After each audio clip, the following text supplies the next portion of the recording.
inaendelea kusisitiza hasa katika hii upande wa sekta ya uzalishaji, kilimo, uvuvi na ufugaji.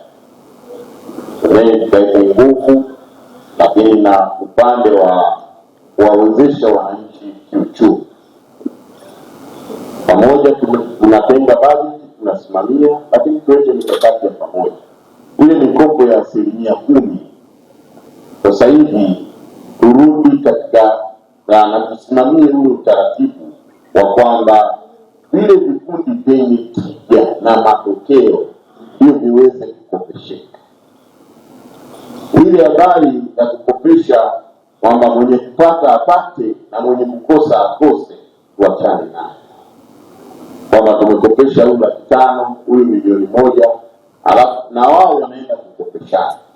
Lakini ikiwezekana wale ambao wana mawazo makubwa, wale ambao wana fikra pana, ambao ukiwakopesha na wao wana uwezo wa kutengeneza fursa nyingine za ajira kwa vijana na wanawake wengine, hao ndio tuweke nguvu kwao.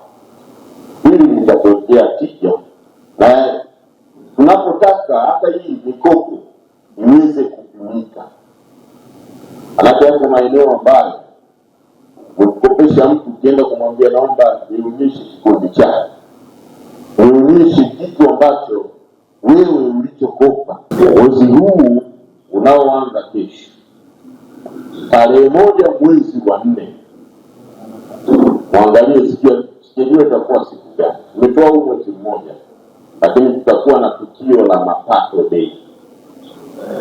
Mapato Day ambapo tunataka tutambue mkusanya mapato gani amefanya vizuri,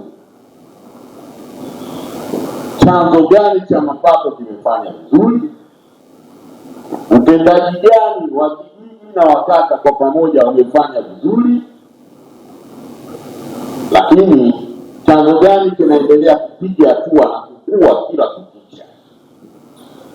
Kwa hiyo tuwatambue na tuwabaini wakusanya mapato wote wanaofanya vizuri, tuwape zawadi na tuwape motisha.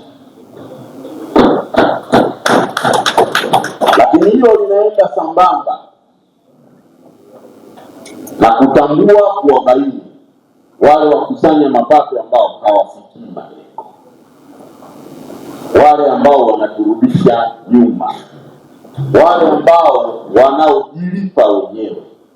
Na tukisema hivi, maana yake kurugenzi atasimamia hapa kuhakikisha yule anayekusanya lazima apate stahiki yake, lazima apate haki zake za msingi baada ya kutimiza wajibu wake.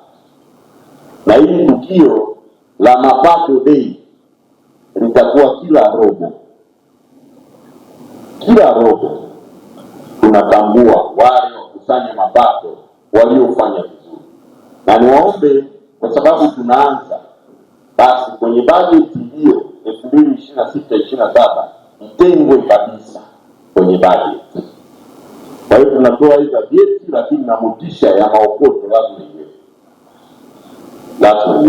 Lakini kwa kwanza tusubiri huko, tunaanza mwezi unaofuata.